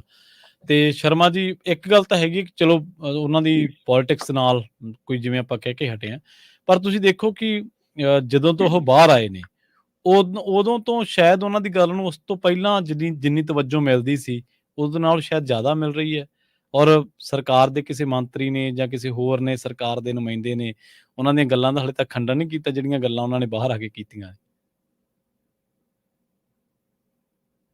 ਨਾ ਜੀ ਕੋਈ ਟਿੱਪਣੀ ਨਹੀਂ, ਕੋਈ ਕੁਛ ਨਹੀਂ, ਕਿਉਂਕਿ ਉਹਨਾਂ ਨੂੰ ਲੱਗਦਾ ਕਿ ਇਹਦੇ ਨਾਲ ਕੋਈ ਮਾਹੌਲ ਨਾ ਉਲਟ ਜਾਦੇ ਬਣ ਜਾਵੇ। ਇਸ ਲਈ ਉਹ ਇਹ ਵੀ ਡਰਦੇ ਤਾਂ ਹੈਗੇ ਨੇ, ਮੂਹਰੇ ਚੋਣਾਂ ਵੀ ਨੇ ਨਾ, 2024 ਦੀਆਂ ਚੋਣਾਂ ਵੀ ਡਰਾ ਰਹੀਆਂ ਨੇ ਉਹਨਾਂ ਨੂੰ। ਇਸ ਨੂੰ ਲੱਗਦਾ ਕਿ ਖਹਿਰੇ ਦੀ ਗੱਲ ਦਾ ਕੋਈ ਮੁੱਦਾ ਵੱਡਾ ਵੀ ਬਣ ਸਕਦਾ, ਇਹਦੇ ਨਾਲ ਮਾਮਲਾ ਪ੍ਰਭਾਵਿਤ ਵੀ ਹੋ ਸਕਦਾ। ਇਹ ਸਾਰੇ ਪਹਿਲੂ ਹੈਗੇ। ਜੀ ਜੀ ਤੇ ਸ਼ਰਮਾ ਜੀ ਅਗਲੀ ਖਬਰ ਦੇ ਵੱਲ ਵਧੀਏ ਤੇ ਗੱਲ ਕਰੀਏ ਕੇਜਰੀਵਾਲ ਸਾਹਿਬ ਦੀ। ਕਹਿੰਦੇ ਈਡੀ ਉਡੀਕਦੀ ਰਹੀ ਪਰ ਕੇਜਰੀਵਾਲ ਸਾਹਿਬ ਉੱਡਣ ਖਟੋਲੇ 'ਚ ਬਹਿ ਕੇ ਤੇ ਮਾਨ ਸਾਹਿਬ ਨਾਲ ਗੋਆ ਨੂੰ ਉੱਡ ਗਏ ਜੀ। ਵੀ ਜੀ ਇਹ ਖਬਰਾਂ ਅਖਬਾਰਾਂ ਦੀਆਂ ਸੁਰਖੀਆਂ ਬਣ ਗਈਆਂ ਹਾਂਜੀ ਕਿ ਈਡੀ ਇੰਤਜ਼ਾਰ ਕਰਦੀ ਰਹੀ ਤੇ ਕੇਜਰੀਵਾਲ ਜੀ ਨੇ ਈਡੀ ਦੇ ਸੰਮਣ ਤੇ ਜਾਣਾ ਠੀਕ ਨਹੀਂ ਸਮਝਿਆ, ਕਿਹਾ ਕਿ ਮੈਨੂੰ ਪ੍ਰਚਾਰ ਤੋਂ ਰੋਕਿਆ ਜਾ ਰਿਹਾ। ਅੱਛਾ ਤੇ ਕਹਿੰਦੇ ਜੀ ਉਹ ਪਾਰਟੀ ਦੀ ਮੀਟਿੰਗ ਕਰਨ ਲਈ ਗਏ ਨੇ ਤੇ ਕੁਝ ਧਿਰਾਂ ਕਹਿੰਦੀਆਂ ਨਹੀਂ ਜੀ ਉਹ ਤਾਂ ਘੁੰਮਣ ਗਏ ਨੇ। ਕੇਜਰੀਵਾਲ ਜੀ ਭਗਵੰਤ ਮਾਨ ਨੂੰ ਨਾਲ ਲੈ ਕੇ ਗੋਆ ਲਈ ਚਲੇ ਗਏ। ਠੀਕ ਹੈ ਜੀ। ਭਗਵੰਤ ਮਾਨ ਨੂੰ ਨਾਲ ਲੈ ਕੇ ਜਾਣ ਦਾ ਮਤਲਬ ਕਿ ਪੰਜਾਬ ਦਾ ਚੌਪਰ ਨਾਲ ਉੱਡ ਗਿਆ, ਪੰਜਾਬ ਦਾ ਹੈਲੀਕਾਪਟਰ ਨਾਲ ਚਲਾ ਗਿਆ। ਤੇ ਕਹਿੰਦੇ ਉਹਦੇ ਵਿੱਚ ਰਾਘਵ ਚੱਡਾ ਤੇ ਸੰਦੀਪ ਪਾਠਕ ਵੀ ਨਾਲੇ ਗਏ ਨੇ ਜੀ। ਤੋ ਕਿਉਂਕਿ ਹੁਣ ਮੇਰ ਵਾਲੀ ਚੋਣ ਵੀ ਟਲ ਗਈ ਜੀ, ਇਸ ਲਈ ਰਾਘਵ ਚੱਡਾ ਜੀ ਵੀ ਹਲੇ ਵਿਹਲੇ ਨੇ, ਦੁਬਾਰਾ ਕਰਨਗੇ ਜੋੜ ਤੋੜ ਜੋ ਕਰਨਾ ਹੋਊਗਾ। ਸੋ ਫਿਲਹਾਲ ਕਹਿੰਦੇ ਜੀ ਆਪਣੀ ਥਕਾਵਟ ਲਾਉਣ ਲਈ ਥੱਕ ਗਏ ਨਾ, ਇੰਨਾ ਕੁਛ ਕੀਤਾ ਜ਼ੋਰ ਜਮਾਇਸ਼ ਚੰਡੀਗੜ੍ਹ ਦੇ ਮੇਅਰ ਦੇ ਲਈ। ਸੋ ਇਸ ਲਈ ਉਹ ਕਹਿੰਦੇ ਜੀ ਚਾਰੇ ਜਣੇ ਹੁਣ ਬਕਾਇਦਾ ਤੌਰ ਤੇ ਗੋਆ ਨੂੰ ਚਲੇ ਗਏ। ਇਹ ਸਵਾਲ ਹੈ, ਇੱਕ ਪਾਸੇ ਈਡੀ ਦਾ ਸੰਮਣ, ਚੌਥਾ ਸੰਮਣ ਹੈ। ਠੀਕ ਹੈ ਜੀ। ਤੇ ਚੌਥੇ ਸੰਮਣ ਸਣੇ ਕਿਸੇ ਵੀ ਸੰਮਣ ਤੇ ਕੇਜਰੀਵਾਲ ਨੇ ਜਾਣਾ ਮੁਨਾਸਬ ਨਹੀਂ ਸਮਝਿਆ, ਜਦੋਂ ਕਿ ਪਿਛਲੇ ਬਿਆਨਾਂ ਚੋਂ ਕਹਿੰਦੇ ਸੀ ਸੱਚੇ ਹੋ ਤਾਂ ਸਾਹਮਣਾ ਕਰੋ। ਬਿਲਕੁਲ ਜੀ। ਦਾ ਸਾਹਮਣਾ ਕਰੋ ਤੇ ਪਰ ਹੁਣ ਜਦੋਂ ਆਪਣੇ ਤੇ ਆਈ ਤੇ ਫਿਰ ਤੁਸੀਂ ਫਰਾਰ ਹੋ। ਤੋ ਇਸ ਲਈ ਇਸ ਹਵਾਲੇ ਨਾਲ ਕੇਜਰੀਵਾਲ ਦੇ ਉੱਤੇ ਸਵਾਲ ਉੱਠ ਰਹੇ ਸੀ। ਹੁਣ ਜਦੋਂ ਚੌਥਾ ਸੰਮਣ ਆਇਆ ਤੇ ਤਦ ਉਹਨਾਂ ਨੇ ਇਸ ਨੂੰ ਵੀ ਗੈਰ ਕਾਨੂੰਨੀ ਸਿਆਸੀ ਸੰਮਣ ਕਰਾਰ ਦਿੱਤਾ। ਇਹ ਵੀ ਪਹਿਲਿਆਂ ਵਾਂਗ ਗੈਰ ਕਾਨੂੰਨੀ ਤੇ ਸਿਆਸੀ ਸੰਮਣ ਹੈ। ਇਸ ਲਈ ਮੈਨੂੰ ਪ੍ਰਚਾਰ ਤੋਂ ਭਾਜਪਾ ਰੋਕਣਾ ਚਾਹੁੰਦੀ ਹੈ ਤਾਂ ਮੇਰੇ ਖਿਲਾਫ ਸੰਮਣ ਜਾਰੀ ਕਰਾ ਰਹੀ ਹੈ। ਪ੍ਰਵੀਨ ਜੀ ਅਗਲਿਆਂ ਨੇ ਜੇ ਪ੍ਰਚਾਰ ਤੋਂ ਰੋਕਣਾ, ਕਸ ਤੋਂ ਰੋਕਣਾ, ਫਿਰ ਜਿੰਨਾ ਮਰਜ਼ੀ ਗ੍ਰਿਫਤਾਰੀ ਵੀ ਹੋ ਜੂਗੀ। ਫਿਰ ਤਾਂ ਫਿਰ ਤੁਸੀਂ ਕੀ ਕੇਜਰੀਵਾਲ ਵਿਚਾਰਾ ਬਣਨਾ ਚਾਹੁੰਦੇ ਨੇ? ਪੁੱਛ ਲਈ ਨਾ ਜਾਵਾਂ, ਮੈਨੂੰ ਚੱਕ ਕੇ ਲੈ ਜਾਣ ਜੀ। ਹਾਂ ਜੀ, ਮੇਰੇ ਨਾਲ ਜ਼ਬਰਦਸਤੀ ਹੋ ਗਈ, ਮੇਰੇ ਨਾਲ ਧੱਕਾ ਹੋ ਗਿਆ। ਤੀਸਰੇ ਸੰਮਣ ਤੋਂ ਬਾਅਦ ਵੀ ਈਡੀ ਚਾਹੁੰਦੀ ਤਾਂ ਗ੍ਰਿਫਤਾਰੀ ਵਾਲੇ ਵਾਰੰਟ ਲਿਆ ਸਕਦੀ ਸੀ, ਪਰ ਉਹਨੇ ਤਾਂ ਵੀ ਚੌਥਾ ਸੰਮਣ ਦਿੱਤਾ। ਹੋ ਸਕਦਾ ਉਹ ਵੀ ਰਾਜਨੀਤਿਕ ਪਹਿਲੂਆਂ ਤੋਂ ਡਰਦੇ ਹੋਣ ਜਾਂ ਜੇ ਭਾਜਪਾ ਵੱਲੋਂ ਹਰੀ ਝੰਡੀ ਮਿਲੀ ਨਾ ਹੋਵੇ। ਪਰ ਇਹ ਸੰਮਣ ਨੂੰ ਵੀ ਉਹਨਾਂ ਨੇ ਇਹੀ ਦੱਸਿਆ ਜਦੋਂ ਕਿ ਸ਼ਰਾਬ ਘੁਟਾਲੇ ਦੀ ਜਾਂਚ ਬਹੁਤ ਅਹਿਮੀਅਤ ਰੱਖਦੀ ਹੈ ਕੇਜਰੀਵਾਲ ਦੇ ਅਕਸ ਲਈ ਵੀ, ਉਹਦੀ ਸਰਕਾਰ ਦੇ ਅਕਸ ਲਈ ਵੀ, ਔਰ ਪੰਜਾਬ ਸਰਕਾਰ ਦੇ ਹਵਾਲੇ ਨਾਲ ਵੀ ਜੀ। ਸਾਡੇ ਤੱਥ ਸਹੀ ਹੋਣਗੇ ਤਾਂ ਅਦਾਲਤ ਦੇ ਵਿੱਚੋਂ ਕਿਤੇ ਦਮ ਭਰਨਗੇ। ਈਡੀ ਉਹ ਬੋਲ ਰਹੀ ਹੈ ਨਾ, ਈਡੀ ਦੇ ਕਾਗਜ਼ ਪੱਤਰ ਬੋਲ ਰਹੇ, ਤੁਸੀਂ ਅਦਾਲਤ ਤੱਕ ਜਾਓ ਤਾਂ ਅਸੀਂ ਜੇ ਈਡੀ ਦੀ ਜਾਂਚ ਦਾ ਸਾਹਮਣਾ ਕਰੋਗੇ ਤਾਂ ਹੀ ਅਦਾਲਤ ਜਾ ਕੇ ਆਪਣਾ ਪੱਖ ਰੱਖੋਗੇ ਨਾ। ਸੋ ਚਾਹੇ ਗ੍ਰਿਫਤਾਰੀ ਹੁੰਦੀ ਹੈ, ਚਾਹੇ ਕੇਸ ਅੱਗੇ ਵੱਧਦਾ, ਤੁਹਾਨੂੰ ਸਾਹਮਣਾ ਤਾਂ ਕਰਨਾ ਚਾਹੀਦਾ ਨਾ ਜੇਕਰ ਤੁਸੀਂ ਸੱਚੇ ਹੋ। ਪਰ ਤੁਸੀਂ ਦਿੱਲੀ ਚੋਂ ਪਾਲਿਸੀ ਵਾਪਸ ਲੈ ਲਈ, ਵਾਪਸ ਲੈਣ ਦਾ ਕੀ ਕਾਰਨ ਜੀ? ਪੰਜਾਬ ਚੋਂ ਪਾਲਿਸੀ ਕਿਉਂ ਭੇਜੀ ਫਿਰ ਜੇ ਦਿੱਲੀ ਚ ਵਾਪਸ ਲੈਣੀ ਸੀ ਜੀ? ਸਹੀ ਹੈ, ਬਿਲਕੁਲ। ਇਸ ਲਈ ਇਹ ਆਪਣੇ ਆਪ ਚ ਸ਼ੰਕੇ ਸ਼ੋਭੇ ਖੜੇ ਨੇ, ਪਰ ਇਹਦੇ ਨਾਲੋਂ ਵੀ ਵੱਡਾ ਪਹਿਲੂ ਇਹ ਹੈ ਜੀ ਕਿ ਇੱਕ ਵਾਰ ਫੇਰ ਪੰਜਾਬ ਦੇ ਖਜ਼ਾਨੇ ਤੇ ਬੋਝ ਪਿਆ। ਕਹਿੰਦੇ ਜੀ ਭਗਵੰਤ ਮਾਨ ਜੀ, ਰਾਘਵ ਚੱਡਾ ਜੀ, ਸੰਦੀਪ ਪਾਠਕ ਜੀ, ਕੇਜਰੀਵਾਲ ਜੀ ਨੂੰ ਦਮ ਦਬਾਉਣ ਲਈ, ਕੇਜਰੀਵਾਲ ਜੀ ਨੂੰ ਸਾਹ ਦਿਵਾਉਣ ਲਈ, ਕੇਜਰੀਵਾਲ ਜੀ ਨੂੰ ਸੈਰ ਕਰਾਉਣ ਲਈ ਹੈ ਕਿ ਜੀ ਮੀਟਿੰਗਾਂ ਦਾ ਬਹਾਨਾ, ਪਾਰਟੀ ਦਾ ਕੰਮ, ਉਹਦੇ ਲਈ ਅਸੀਂ ਕਹਿੰਦੇ ਜੀ ਗੋਆ ਚੱਲਿਆ। ਸੋ ਇਸ ਲਈ ਜੀ ਕਹਿੰਦੇ 4 ਕੁ ਦਿਨਾਂ ਲਈ ਹੁਣ ਗੋਆ ਦੀ ਰਵਾਨਗੀ ਪਾਤੀ ਤੇ ਆ ਕੇ ਫਿਰ ਕਹਿੰਦੇ ਜੀ ਕੰਮ ਸੰਭਾਲਾਂਗੇ, ਪੰਜਾਬ ਜਿਵੇਂ ਹੈ ਹੋਈ ਜਾਵੇ, ਕਰਜ਼ਾ ਵੱਧਦਾ ਤਾਂ ਵਧੀ ਜਾਵੇ, ਸਾਡਾ ਜਹਾਜ਼ ਤਾਂ ਹੀ ਉਡੂਗਾ। ਜੀ ਜੀ ਸ਼ਰਮਾ ਜੀ, ਆਪਾਂ ਅਕਸਰ ਹੀ ਇਸ ਗੱਲ, ਜਦੋਂ ਵੀ ਆਪਾਂ ਕੇਜਰੀਵਾਲ ਦੀ ਪੋਲਿਟਿਕਸ ਦੀ ਕੋਈ ਖਬਰ ਸਾਂਝੀ ਕਰਦੇ ਹਾਂ ਤਾਂ ਉਦੋਂ ਅਕਸਰ ਹੀ ਇਹ ਗੱਲ ਕਰਦੇ ਹੁੰਦੇ ਕਿ ਜਿਹੜੇ ਸੰਘੀ ਢਾਂਚੇ ਦੀ ਤੁਸੀਂ ਗੱਲ ਕਰਦੇ ਹੋ, ਫੈਡਰਲਿਜ਼ਮ ਦੀ ਗੱਲ ਕਰਦੇ ਹੋ, ਉਹਦੇ ਲਈ ਲੜਾਈ ਲੜਦੇ ਨਜ਼ਰ ਨਹੀਂ ਆਉਂਦੇ, ਕਿ ਸਿਰਫ ਇੰਨਾ ਕਹਿ ਦੇਣਾ ਕਾਫੀ ਹੈ ਕਿ ਸਾਡੇ ਪਿੱਛੇ ਏਜੰਸੀਆਂ ਛੱਡੀਆਂ ਹੋਈਆਂ ਨੇ, ਤੇ ਤੁਸੀਂ ਦੂਜੇ ਪਾਸੇ ਕਹਿੰਦੇ ਹੋ ਕਿ ਅਸੀਂ ਕਾਨੂੰਨ ਦੇ ਅੰਦਰ ਹੈ। ਫਿਰ ਇੰਨੀ ਦੌੜ ਕਿਉਂ, ਇੰਨੀ ਭਾਜ ਕਿਉਂ? ਜਿਹੜੇ ਤੁਸੀਂ ਸਵਾਲ ਚੁੱਕੇ ਨੇ ਬੜੇ ਵਾਜਬ ਨੇ ਕਿ ਇੱਥੇ ਪੰਜਾਬ ਦੇ ਵਿੱਚ ਕੋਈ ਕਾਂਗਰਸੀ, ਅਸੀਂ ਨਹੀਂ ਕਹਿੰਦੇ ਕੋਈ ਵੀ ਪਾਕ ਸਾਫ, ਸਾਨੂੰ ਪਤਾ ਕਿੰਨੇ ਕੁ ਪਾਕ ਸਾਫ ਨੇ ਇਹ ਸਾਡੇ, ਬਿਲਕੁਲ। ਪਰ ਅਸੀਂ ਕਹਿੰਦੇ ਕਿ ਜਦੋਂ ਇਹਨਾਂ ਵਾਰੀ ਤੁਹਾਡਾ ਪੈਮਾਨਾ ਸ਼ੰਭੂ ਬਾਰਡਰ ਟੱਪ ਕੇ ਇਹ ਹੋ ਜਾਂਦਾ ਕਿ ਭ੍ਰਿਸ਼ਟਾਚਾਰੀਆਂ ਤੇ ਕਾਰਵਾਈ ਹੋਣੀ ਚਾਹੀਦੀ ਹੈ, ਇੱਥੇ ਤਾਂ ਜ਼ਮਾਨਤਾਂ ਮਿਲ ਗਈਆਂ, ਤੁਹਾਡੇ ਬੰਦਿਆਂ ਨੂੰ ਤਾਂ ਜ਼ਮਾਨਤਾਂ ਤੱਕ ਨਹੀਂ ਮਿਲੀਆਂ ਸੁਪਰੀਮ ਕੋਰਟ ਤੋਂ। ਬਿਲਕੁਲ ਇੱਕ ਸਾਲ ਤੋਂ ਅੰਦਰ ਨਹੀਂ ਇਹਨਾਂ ਦੇ ਜਿਹੜੇ ਲੀਡਰ ਨੇ, ਮਨੀਸ਼ ਸਿਸੋਦੀਆ ਜਾਂ ਸਤਿੰਦਰ ਜੈਨ। ਨਹੀਂ, ਭ੍ਰਿਸ਼ਟਾਚਾਰ ਦਾ ਪੈਮਾਨਾ ਵੱਖਰਾ ਕਿਉਂ ਹੈ, ਸਵਾਲ ਹੈ ਨਾ। ਹਾਂਜੀ ਚੰਡੀਗੜ੍ਹ ਦੀ ਕਾਂਗਰਸ ਅਚਾਨਕ ਧੋਤੀ ਕਿਵੇਂ ਹੋ ਗਈ? ਹਾਂਜੀ ਬਿਲਕੁਲ, ਉਹਦੇ ਨਾਲ ਗੱਠਜੋੜ ਠੀਕ ਹੈ, ਉਹਦੇ ਨਾਲ ਪੰਜਾਬ ਚ ਹੋ ਗਿਆ, ਜਿੱਦਣ ਪੰਜਾਬ ਚ ਵੀ ਸਿਰੇ ਚੜ ਗਿਆ, ਐਲਾਨ ਹੋ ਗਿਆ, ਉਦੋਂ ਪੰਜਾਬ ਵਾਲੀ ਵੀ ਧੋਤੀ ਹੋ ਜੂਗੀ। ਜੀ ਬਿਲਕੁਲ। ਤੇ ਅਗਲੀ ਖਬਰ ਦੇ ਵੱਲ ਵਧੀਆ ਸ਼ਰਮਾ ਜੀ, ਇੱਕ ਦਿਨ ਤੁਸੀਂ ਜਿੱਦਾਂ ਆਪਾਂ ਗੱਲ ਕੀਤੀ ਸੀ ਨਾ, ਜੇਲ੍ਹ ਦੇ ਵਿੱਚੋਂ 43,000 ਕਾਲਾਂ ਹੋਈਆਂ ਨੇ, ਤੁਸੀਂ ਰਿਪੋਰਟ ਸਾਂਝੀ ਕੀਤੀ ਸੀ ਇੱਥੇ ਪੰਜਾਬੀ ਰੇਡੀਓ ਐਸਏ ਦੇ ਪ੍ਰੋਗਰਾਮ ਦੇ ਵਿੱਚ। ਉਸ ਦਿਨ ਤੁਸੀਂ ਲੈਣ ਦੇਣ ਦਾ ਵੀ ਜ਼ਿਕਰ ਕੀਤਾ ਸੀਗਾ ਵੀ 1.5 ਕਰੋੜ ਤੋਂ ਲੈ ਕੇ ਪਤਾ ਨਹੀਂ ਕਿੰਨੇ ਕਰੋੜਾਂ ਤੱਕ ਦਾ ਉਹ ਲੈਣ ਦੇਣ ਹੋਇਆ। ਹੁਣ ਇਸੇ ਮਾਮਲੇ ਦੇ ਵਿੱਚ ਜੇ ਆਪਾਂ ਫੋਲੋ ਅਪ, ਜਿਹਨੂੰ ਜਰਨਲਿਜ਼ਮ ਦੇ ਵਿੱਚ ਕਹਿੰਦੇ ਆ, ਫੋਲੋ ਅਪ ਕਰਦਾ, ਇੱਕ ਹੋਰ ਅਪਡੇਟ ਜ਼ਰੂਰ ਸ਼ੇਅਰ ਕਰਿਓ। ਉਹ ਇਹ ਹੈ ਕਿ ਇਸ ਫੋਨ ਕਾਲ ਮਾਮਲੇ ਦੇ ਵਿੱਚ ਜਿਹੜੀ 43,000 ਹੋਈ ਹੈ, 5,000 ਤੋਂ ਵੱਧ ਵੇਲਿਆਂ ਦੇ ਵਿੱਚ ਜਾਂ 5,000 ਵਾਰ ਤੋਂ ਵੱਧ ਬੈਂਕ ਲੈਣ ਦੇਣ ਹੋਇਆ ਜੀ। ਪ੍ਰਵੀਨ ਜੀ, ਜਦੋਂ ਆਪਾਂ ਇਹ 43,000 ਫੋਨ ਕਾਲਾਂ ਦਾ ਹਵਾਲਾ ਦੇ ਰਹੇ ਸੀ, ਫਿਰੋਜ਼ਪੁਰ ਜੇਲ੍ਹ ਦਾ ਮਾਮਲਾ ਇਹ। ਹਾਂਜੀ ਫਿਰੋਜ਼ਪੁਰ ਦੀ ਜੇਲ੍ਹ ਦੇ ਅੰਦਰੋਂ 43,000 ਫੋਨ ਕਾਲ ਤੇ ਜਿਹਦੇ ਰਾਹੀਂ ਕਿਹਾ ਜਾ ਰਿਹਾ ਕਿ ਜੀ ਇਹ ਤਸਕਰਾਂ ਵੱਲੋਂ ਵਰਤੇ ਗਏ ਮੋਬਾਈਲ ਨੇ, ਤੇ ਉਹ ਪਰਿਵਾਰ ਨਾਲ ਕਿੰਨੀ ਗੱਲ ਕਰਦੇ ਨੇ, ਪਰਿਵਾਰ ਲਈ ਕਿਹੜੀ ਗੱਲ ਕਰਦੇ ਨੇ, ਮਿੱਤਰਾਂ ਨਾਲ ਕਿਹੜੀ ਗੱਲ ਕਰਦੇ ਨੇ, ਲੈਣ ਦੇਣ ਕਿਹੜਾ ਕਰਦੇ ਨੇ, ਇਹ ਜਾਂਚ ਦਾ ਵਿਸ਼ਾ। ਔਰ ਇਹ ਜਦੋਂ 43,000 ਫੋਨ ਕਾਲਾਂ ਦਾ ਰਿਕਾਰਡ ਆਇਆ ਸੀ ਤਾਂ ਇੱਕ ਵਿਅਕਤੀ, ਇਹਨਾਂ ਚੋਂ ਇੱਕ ਵਿਅਕਤੀ ਰਾਜੂ ਨਾਂ ਦਾ ਹੈਗਾ, ਕਹਿੰਦੇ ਜੀ ਉਹਦੇ ਫੋਨ ਤੋਂ 1 ਮਹੀਨੇ ਚ 38,000 ਤੋਂ ਵੱਧ ਫੋਨ ਕਾਲਾਂ ਸੀ। ਅੱਛਾ, ਠੀਕ ਹੈ ਜੀ। ਆਪਾਂ ਉਹਦਾ ਵੀ ਜ਼ਿਕਰ ਕੀਤਾ ਸੀ ਕਿ 1 ਮਹੀਨੇ ਚ ਇੰਨੀਆਂ ਫੋਨ ਕਾਲਾਂ ਨੇ। ਸੋ ਉਸ ਹਵਾਲੇ ਨਾਲ ਇਹ ਸਾਰੇ ਅੰਕੜੇ, ਸਾਰੀ ਜਾਂਚ ਜਿਹੜੀ ਉੱਭਰ ਕੇ ਆਈ ਸੀ, ਪੁਲਿਸ ਨੇ ਹੀ ਕੀਤੀ ਆ, ਕਿਉਂਕਿ ਉਹਨਾਂ ਦੇ ਕੁਝ ਅਧਿਕਾਰੀ ਫਸ ਗਏ ਸੀ, ਕੁਝ ਮੁਲਾਜ਼ਮ ਫਸ ਗਏ ਸੀ, ਉਹਨਾਂ ਦੇ ਖਾਤਿਆਂ 'ਚ ਲੈਣ ਦੇਣ ਹੋ ਗਿਆ ਸੀ, ਚਾਹ ਵਾਲਾ ਫਸ ਗਿਆ ਸੀ, ਇੱਕ ਮੋਬਾਈਲ ਦੁਕਾਨ ਵਾਲਾ ਫਸ ਗਿਆ ਸੀ। ਉਹ ਸਾਰੇ ਮਾਮਲਿਆਂ 'ਚ ਗ੍ਰਿਫਤਾਰੀਆਂ ਹੋ ਚੁੱਕੀਆਂ ਨੇ, ਕੁਝ ਅਧਿਕਾਰੀ ਰਿਟਾਇਰ ਹੋ ਗਏ, ਕੁਝ ਹੈਗੇ ਨੇ ਅਜੇ ਤੈਨਾਤ ਨੇ। ਸੋ ਇਹ ਸਾਰਾ ਮਾਮਲਾ ਉਹ ਤੋਂ ਬਾਅਦ ਜਾਂਚ ਦਾ ਵਿਸ਼ਾ ਹੈ, ਤੇ ਹੁਣ ਉਹਦਾ ਫੋਲੋ ਅਪ ਜੇ ਆਪਾਂ ਕਰ ਰਹੇ ਹਾਂ ਤਾਂ ਇਹ ਅਗਲੀ ਜਾਂਚ ਜੇ ਨਿਕਲ ਕੇ ਆਈ ਹੈ ਤਾਂ ਉਹ ਚੋਂ ਗੱਲ ਸਾਹਮਣੇ ਆ ਰਹੀ ਹੈ। ਠੀਕ ਹੈ, ਇਹ ਪੁਲਿਸ ਜਾਂਚ 'ਚ ਗੱਲ ਨਿਕਲ ਕੇ ਆਈ ਕਿ ਨਸ਼ਾ ਤਸਕਰ ਜਿਹੜੇ ਅੰਦਰ ਰਾਜੂ ਤੇ ਟਿੱਡੀ ਨਾਂ ਦੇ ਨੇ, ਉਹਨਾਂ ਨੇ ਜਿਹੜੇ 43,000 ਫੋਨ, ਜਿਨ੍ਹਾਂ ਚੋਂ ਇੱਕੋ ਫੋਨ ਤੋਂ 1 ਮਹੀਨੇ ਚ 32 ਜਾਂ 38,000 ਫੋਨ ਕਾਲ ਦਾ ਵੀ ਜ਼ਿਕਰ ਆਉਂਦਾ ਹੈ, ਕੁੱਲ ਫੋਨ ਉੱਥੋਂ 43,000 ਹੋਏ ਨੇ। ਉਹਨਾਂ ਦੇ ਵਿੱਚੋਂ ਕਹਿੰਦੇ 2 ਬੰਦਿਆਂ ਨੇ ਕਿੰਨੇ ਫੋਨ ਆਪਣੇ ਘਰ ਵਾਲਿਆਂ ਨੂੰ ਕੀਤੇ ਜੀ, ਕਿੰਨੇ ਫੋਨ ਆਪਣੇ ਪਰਿਵਾਰ ਵਾਲਿਆਂ ਨੂੰ ਕੀਤੇ, ਕਿੰਨੇ ਫੋਨ ਨਸ਼ੇ ਲਈ ਕੀਤੇ, ਕਿੰਨੇ ਫੋਨ ਲੈਣ ਦੇਣ ਦੇ ਸੰਬੰਧ ਚ ਕੀਤੇ। ਇਹ ਕੱਲੀ ਕਾਲ ਦਾ ਰਿਕਾਰਡ ਕਹਿੰਦੇ ਜੀ ਪੁਲਿਸ ਅੰਕੜਾ ਤਿਆਰ ਕਰਕੇ ਇੱਕ ਦਸਤਾਵੇਜ਼ ਤਿਆਰ ਕਰ ਰਹੀ ਹੈ। ਠੀਕ ਹੈ ਜੀ। ਜਦੋਂ ਇਸ ਦਸਤਾਵੇਜ਼ ਦੀ ਤਿਆਰੀ ਸ਼ੁਰੂ ਹੋਈ ਤਾਂ ਸਾਹਮਣੇ ਆਇਆ ਕਿ ਜੀ ਆਹ 43,000 ਫੋਨ ਕਾਲ ਦੇ ਵਿੱਚੋਂ 5,000 ਬੈਂਕ ਲੈਣ ਦੇਣ ਦੇ ਮਾਮਲੇ ਨੇ। ਠੀਕ ਹੈ, ਇਹਨਾਂ ਫੋਨ ਕਾਲ ਦੇ ਵਿੱਚ ਲੈਣ ਦੇਣ ਦੀ ਜਦੋਂ ਗੱਲਾਂ ਸਾਹਮਣੇ ਆਈ ਤਾਂ ਉਹ ਚ ਪਤਾ ਲੱਗਿਆ ਕਿ 5,000 ਵਾਰ ਬੈਂਕ ਦਾ ਲੈਣ ਦੇਣ ਦਾ ਮਾਮਲਾ ਹੈ ਜੀ। ਦੇ ਅੰਦਰੋਂ ਬੈਠ ਕੇ ਤੁਹਾਡਾ 5,000 ਵਾਰ ਬੈਂਕ ਦਾ ਲੈਣ ਦੇਣ ਚੱਲਦਾ, ਉਹ ਤੋਂ ਬਿਨਾਂ ਜਿਹੜਾ ਨਗਦੀ ਚੱਲਦਾ, ਕਾਲਾ ਧਨ ਦੇ ਰੂਪ ਚ ਚੱਲਦਾ, ਉਹ ਵੱਖਰਾ ਹੈ। ਇਸੇ ਲਈ ਉਹ ਇੱਕ ਨੀਰੂ ਵਾਲਾ ਦਾ ਮਾਮਲਾ ਵੀ ਆਇਆ ਸੀ ਨਾ ਕਿ ਉਹਦੇ ਖਾਤਿਆਂ 'ਚ ਪੈਸੇ ਆਏ, 1 ਕਰੋੜ 32 ਲੱਖ ਦਾ ਮਾਮਲਾ ਆਇਆ ਸੀ, ਇਹਦੇ ਵਿੱਚੋਂ ਇਹੋ ਜਿਹੇ ਪੈਸੇ ਦੀ ਅਦਾਇਗੀ ਵੀ ਜਿਹੜੀ ਆ ਗੂਗਲ ਪੇ, ਪੇਟੀਐਮ ਉਹਨਾਂ ਰਾਹੀਂ ਹੋਈ। ਉਦੋਂ ਇਹ ਤਾਂ ਸਾਹਮਣੇ ਆ ਰਹੀ ਸੀ ਕਿ ਇਹ ਵਰਤੇ ਜਾ ਰਹੇ ਨੇ, ਪਰ ਇਹ ਗੂਗਲ ਪੇ, ਪੇਟੀਐਮ ਸਿੱਧੇ ਖਾਤਿਆਂ ਨਾਲ ਜੁੜੇ ਨੇ ਨਾ ਅੱਜ ਕੱਲ। ਬੈਂਕ ਦਾ ਲੈਣ ਦੇਣ 5,000 ਵਾਰ ਜੇਲ੍ਹ ਦੇ ਅੰਦਰੋਂ ਬੈਠ ਕੇ ਨਸ਼ਾ ਤਸਕਰ 2 ਬੰਦਿਆਂ ਦੇ ਹਵਾਲੇ ਨਾਲ, 2 ਤਸਕਰਾਂ ਦੇ ਹਵਾਲੇ ਨਾਲ 5,000 ਵਾਰ ਬੈਂਕ ਚੋਂ ਲੈਣ ਦੇਣ ਕਰ ਰਹੇ ਜੇਲ੍ਹ ਦੇ ਅੰਦਰੋਂ, ਤੇ 43,000 ਫੋਨ ਕਾਲ ਆ ਜਾਣ ਤੇ ਪੁਲਿਸ ਦੀ ਆਪਣੇ ਆਪ 'ਚ ਫਜ਼ੀਅਤ ਹੈ, ਸਰਕਾਰ ਆਪਣੇ ਆਪ ਸਵਾਲਾਂ ਦੇ ਘੇਰੇ 'ਚ ਹੈ ਜੀ। ਬਿਲਕੁਲ। ਸੋ ਇਸ ਲਈ ਇਹ ਨਿੱਤ ਦਿਨ ਆਪਾਂ ਇਹ ਖਬਰਾਂ ਤੇ ਚਰਚਾ ਕਰ ਰਹੇ ਹਾਂ। ਹਾਈ ਕੋਰਟ ਇਸ ਮਾਮਲੇ ਤੇ ਸਖਤ ਹੋ ਚੁੱਕੀ ਆ, ਸੁਪਰੀਮ ਕੋਰਟ ਇਸ ਮਸਲੇ ਤੇ ਸਵਾਲ ਪੁੱਛਦੀ ਆ, ਦੇਸ਼ ਭਰ ਦੀਆਂ ਜੇਲ੍ਹਾਂ ਨਿਸ਼ਾਨੇ ਤੇ ਨੇ, ਸਰਕਾਰਾਂ ਦਮ ਵੱਡੇ ਵੱਡੇ ਭਰਦੀਆਂ ਨੇ। ਖਹਿਰਾ ਕਹਿੰਦਾ ਮੇਰੇ ਲਈ 2-2 ਕੈਮਰੇ ਲੱਗੇ ਸੀ, ਬੈਰਕ ਦੇ ਅੰਦਰ ਵੀ ਤੇ ਬੈਰਕ ਦੇ ਬਾਹਰ ਵੀ, ਪਰ ਆਹ ਸਾਰਾ ਕੁਝ ਰੋਕ ਨਹੀਂ ਪਾ ਰਹੀਆਂ। ਤੇ ਪੁਲਿਸ ਦੀ ਜਾਂਚ 'ਚ ਰਿਪੋਰਟ ਸਾਹਮਣੇ ਆ ਰਹੀ ਹੈ, ਤੇ ਹੋ ਸਕਦਾ ਪੁਲਿਸ ਨੂੰ ਵੀ ਕਿੰਨਾ ਕੁਝ ਲੁਕਾਉਣਾ ਪੈਂਦਾ ਹੋਵੇ,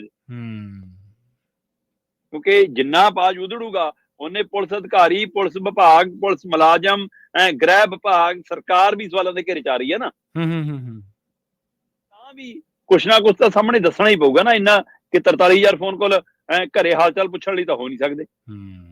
ਤੇ ਮੈਂ ਕਹਿੰਦਾ 43,000 ਕਿਉਂ, ਜੇ ਇੱਕ ਵੀ ਕਾਲ ਅੰਦਰੋਂ ਹੋ ਰਹੀ ਆ ਤਾਂ ਗੈਰ ਕਾਨੂੰਨੀ ਹੈ ਨਾ ਜੇਲ੍ਹ ਦੇ ਅੰਦਰੋਂ। ਹਾਂਜੀ ਬਿਲਕੁਲ, ਕਿਉਂ ਨਹੀਂ। ਸੋ ਇਸ ਲਈ ਇੱਕ ਤੋਂ ਵੱਧ ਕੇ ਇੱਕ ਮਹੀਨੇ 'ਚ 32,000 38,000 ਹੋ ਜਾਣ ਤੇ ਚੰਦ ਮਹੀਨਿਆਂ 'ਚ 43,000 ਹੋ ਜਾਣ ਤੇ 5,000 ਵਾਰ ਬੈਂਕ ਤੋਂ ਲੈਣ ਦੇਣ ਹੋ ਜਵੇ, ਫਿਰ ਤਾਂ ਸਵਾਲ ਵੱਡਾ ਬਣਦਾ ਜਨਾਬ। ਸੋ ਇਸ ਲਈ ਇਹ ਮਾਮਲਾ ਖਾਸਾ ਅੱਗੇ ਵੱਧ ਗਿਆ ਤੇ ਇਹਦੀ ਰਿਪੋਰਟ ਜਦੋਂ ਅਦਾਲਤ 'ਚ ਆਊਗੀ ਤਦ ਪੂਰੇ ਤੱਥ ਹੋਰ ਸਾਹਮਣੇ ਆ ਜਾਣਗੇ। ਜੀ ਜੀ। ਤੇ ਗੱਲ ਕਰੀਏ ਆਪਾਂ ਕੋਚਿੰਗ ਸੈਂਟਰਾਂ ਦੀ, ਕਹਿੰਦੇ ਹੁਣ ਜਵਾਕਾਂ ਦਾ ਸ਼ੋਸ਼ਣ ਨਹੀਂ ਕਰ ਸਕਣਗੇ ਸ਼ਰਮਾ ਜੀ ਇਹ। ਪ੍ਰਵੀਨ ਜੀ, ਇਹ ਪਿਛਲੇ ਕੁਝ ਸਾਲਾਂ ਤੋਂ ਅਚਾਨਕ ਭਾਰਤ ਦੇ ਵਿੱਚ ਜਾਂ ਮੈਟਰੋ ਸ਼ਹਿਰਾਂ ਦੇ ਵਿੱਚ ਪਹਿਲਾਂ ਕੁਝ ਕੋਚਿੰਗ ਸੈਂਟਰ ਉੱਭਰੇ ਤੇ ਉਹ ਕੋਟਾ ਉਹਦੀ ਮੰਡੀ ਬਣ ਗਿਆ ਜੀ। ਉਹ ਤੋਂ ਰਾਜਸਥਾਨ ਦਾ ਕੋਟੇ ਤੋਂ ਬਾਅਦ ਚੰਡੀਗੜ੍ਹ ਹੱਬ ਬਣਿਆ, ਦਿੱਲੀ ਹੱਬ ਬਣਿਆ, ਪੰਜਾਬ 'ਚ ਬਠਿੰਡਾ ਤੱਕ ਦਾ ਖੇਤਰ ਇਹਦਾ ਹੱਬ ਬਣਿਆ। ਮਤਲਬ ਸਥਿਤੀ ਇਹ ਬਣ ਗਈ ਕਿ 7ਵੀਂ 8ਵੀਂ ਵਾਲੇ ਜਵਾਕ ਨੂੰ 12ਵੀਂ ਤੋਂ ਬਾਅਦ ਜ਼ਿਆਦਾ ਲਈ ਜਾਣਾ, ਉਹਦੇ ਲਈ 7ਵੀਂ 8ਵੀਂ ਤੋਂ ਭੇਜਣੇ ਸ਼ੁਰੂ ਕਰਤੇ ਕੋਚਿੰਗ ਸੈਂਟਰਾਂ 'ਚ।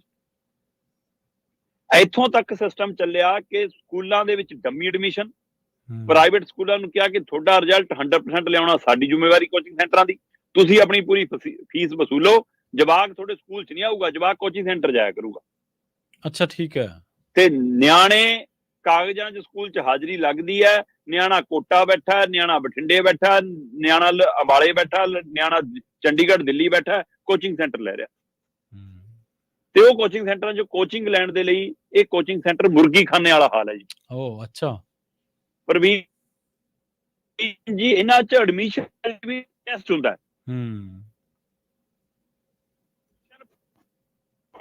ਦੇ ਲਈ, ਤੇ ਜਿਹੜਾ ਜਵਾਕ 90+ ਨੰਬਰ ਲੈ ਕੇ ਆ ਰਿਹਾ 8ਵੀਂ 9ਵੀਂ 10ਵੀਂ ਜਮਾਤ 'ਚ ਜੀ, ਉਹਨਾਂ ਦਾ ਇੱਕ ਅਲੱਗ ਕੈਟਾਗਰੀ ਬਣਦੀ ਹੈ ਕਿ ਇਹਨਾਂ ਨੂੰ ਅਲੱਗ ਪੜਾਉਣਾ। 80% ਵਾਲਿਆਂ ਨੂੰ ਅੱਡ ਪੜਾਉਣਾ ਹੈ। ਮਤਲਬ ਉਹਦੇ 2% ਨੰਬਰ ਵਧਾਉਣ ਦੇ ਲੱਖਾਂ ਰੁਪਇਆ ਲੈਂਦੇ ਨੇ, 1% ਨੰਬਰ ਵਧਾਉਣ ਦੇ ਲੱਖਾਂ ਰੁਪਇਆ ਲੈਂਦੇ ਨੇ, ਤੇ ਫਿਰ ਇੱਕ ਕਲਾਸ 'ਚ 60 ਜਵਾਕ ਪੂਸ ਕੇ ਬਿਠਾਉਂਦੇ ਨੇ। 8 ਘੰਟੇ 10 ਘੰਟੇ ਕੋਚਿੰਗ ਚੱਲਦੀਆਂ ਨੇ ਇਹ। ਤੇ ਥਾਵਾਂ ਤੋਂ ਜਵਾਕਾਂ ਦੀ ਖੁਦਕੁਸ਼ੀ ਦੀਆਂ ਖਬਰਾਂ ਜੀ, ਕਿ ਜਵਾਕ ਖੁਦਕੁਸ਼ੀਆਂ ਕਰ ਗਏ, ਜਵਾਕ ਮਾਨਸਿਕ ਰੋਗੀ ਹੋ ਗਏ, ਇਹ ਸਾਰਾ ਕੁਝ ਇਹਦੇ ਲਈ ਮਾਪੇ ਵੀ ਕਿਤੇ ਨਾ ਕਿਤੇ ਜ਼ਿੰਮੇਵਾਰ ਨੇ ਕਿ ਅਸੀਂ ਬੱਚੇ ਤੇ ਸਮੇਂ ਤੋਂ ਪਹਿਲਾਂ ਹੀ ਬੋਝ ਪਾ ਰਹੇ ਹਾਂ। ਸੋ ਇਸ ਨੂੰ ਲੈ ਕੇ ਲਗਾਤਾਰ ਮਾਮਲਾ ਭਖ ਰਿਹਾ ਸੀ, ਜਿਹਨੂੰ ਲੈ ਕੇ ਹੁਣ ਸਿੱਖਿਆ ਵਿਭਾਗ ਦੇ ਹਵਾਲੇ ਨਾਲ, ਭਾਰਤੀ ਸਿੱਖਿਆ ਵਿਭਾਗ ਦੇ ਹਵਾਲੇ ਨਾਲ ਇੱਕ ਨਵਾਂ ਤੱਥ ਸਾਹਮਣੇ ਆ ਰਿਹਾ ਕਿ ਭਾਈ ਕੋਚਿੰਗ ਹੈ ਜਿਹੜੀ, ਉਹ 16 ਸਾਲ ਤੋਂ ਛੋਟੇ ਬੱਚੇ ਨੂੰ ਐਡਮਿਸ਼ਨ ਨਹੀਂ ਦੇ ਸਕਦੇ। ਠੀਕ ਹੈ, ਮਤਲਬ 16 ਸਾਲ ਤੋਂ ਛੋਟੇ ਮਤਲਬ ਕਿ 10ਵੀਂ ਪਾਸ ਜਵਾਕ ਦਾ 10ਵੀਂ ਪਾਸ ਹੋਣਾ ਜ਼ਰੂਰੀ ਹੈ, ਉਹ ਤੋਂ ਬਾਅਦ ਹੀ ਉਹ ਕੋਚਿੰਗ ਸੈਂਟਰ ਜਾ ਸਕਦਾ। ਤੇ ਦੂਜਾ ਕਿ ਕੋਚਿੰਗ ਸੈਂਟਰ 5 ਘੰਟੇ ਤੋਂ ਵੱਧ ਦੀ ਕਲਾਸ ਨਹੀਂ ਲੈ ਸਕਦੇ ਜੀ। ਜਵਾਕ ਦੇ ਸਕੂਲ ਦੇ ਸਮੇਂ 'ਚ ਕੋਚਿੰਗ ਨਹੀਂ ਦੇ ਸਕਦੇ ਟਾਈਮ ਦੇ ਵਿੱਚ, ਨਾ ਤਾਂ ਬਹੁਤ ਹੀ ਸਵੇਰੇ ਸਾਜਰੇ, ਨਾ ਹੀ ਦੇਰ ਰਾਤ ਨੂੰ। ਇਸ ਲਈ ਸਕੂਲ ਤੋਂ ਬਾਅਦ ਵਾਲਾ ਜਿਹੜਾ ਸਮਾਂ ਉਹਦੇ ਹੀ 5 ਘੰਟੇ ਹੋਣਗੇ। ਉਹ ਵੀ ਜਵਾਕ ਦਾ ਸਕੂਲ 'ਚ ਹੋਣਾ ਲਾਜ਼ਮੀ ਹੋਊਗਾ। ਇਹ ਹਰੇਕ ਸੂਬੇ ਦੀ ਸਰਕਾਰ ਦੀ ਜ਼ਿੰਮੇਵਾਰੀ ਹੋਊਗੀ। ਇਹਦੇ ਪਰ ਨਜ਼ਰਸਾਨੀ ਦੀ ਟੀਮਾਂ ਬਣਾਓ, ਕਮੇਟੀਆਂ ਬਣਾਓ ਜੀ। ਤੇ ਸਕੂਲ ਦੇ ਸਮੇਂ 'ਚ ਕੋਚਿੰਗ ਨਹੀਂ ਹੋਊਗੀ।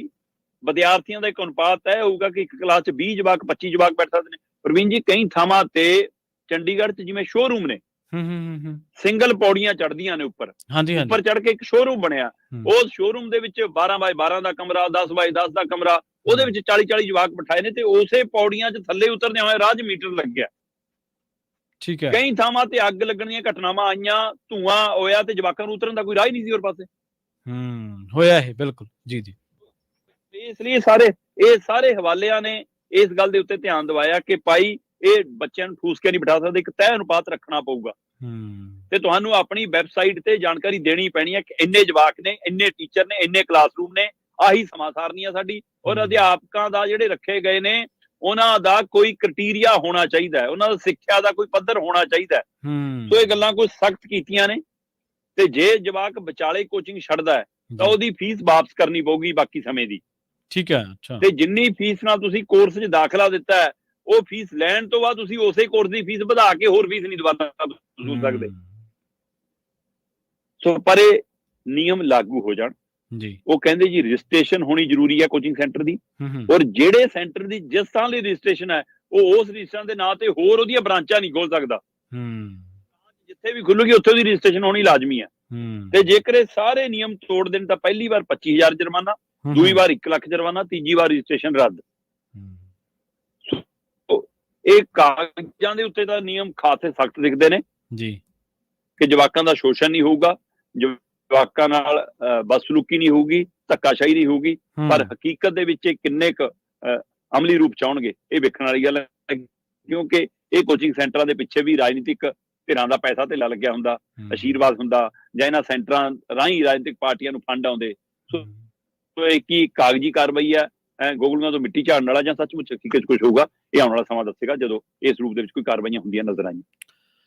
ਸ਼ਰਮਾ ਜੀ, ਕੱਲ ਤੁਸੀਂ ਨਾ ਇੱਕ ਰਿਪੋਰਟ ਸ਼ੇਅਰ ਕੀਤੀ ਸੀ ਪ੍ਰੋਗਰਾਮ ਦੇ ਵਿੱਚ ਵਿਦਿਆਰਥੀਆਂ ਵਾਲੀ।